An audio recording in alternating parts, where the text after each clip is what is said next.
the ESPN LA deal, why did they get that business? What did they do?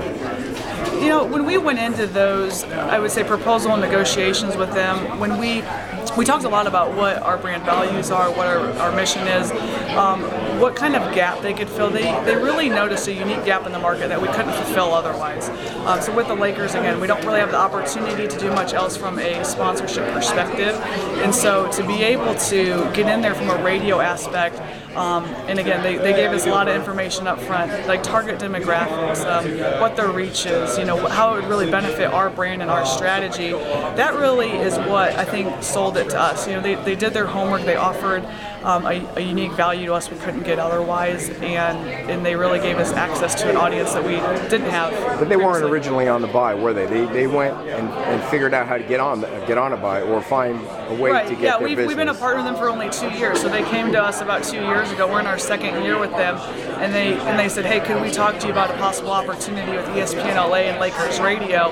So we sat down, you know, in a meeting and talked about really what was important to us and what we look for. And when they heard lead generation, they found a way to make radio not just about branding, but turn it into lead generation as well. And then they added something when they realized maybe the campaign wasn't working as well as everybody wanted it to? Yeah, I mean, the nice thing about how when we've driven traffic to an online destination, you can see very real time how it's performing. The data's right there, so we could tell, okay, this promotion isn't getting the numbers, or the website's not getting the traffic that we want. And so, you know, they went in, again, creatively, all to their credit, said, hey, let's try these different things. They brought in Max and Marcellus, and, you know, and tried that avenue, and that really boosted our numbers and gave us a great promotion out of it. What does Allstate want from radio? State Farm? Sorry, let me ask that again. I should have quizzed the audience. State Farm, Allstate, and farmers, and what does State Farm want from radio?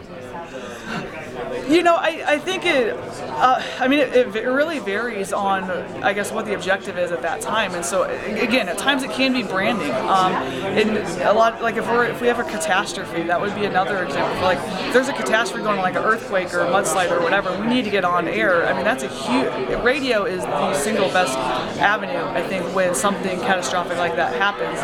And, you know, in the sports world, again, it's like, you know, especially in California, there's a lot of drive time. There's a lot of those times where that game and those moments are starting when you're in your car, and radio is a great avenue for us because of, you know, the reach, the markets that it hits.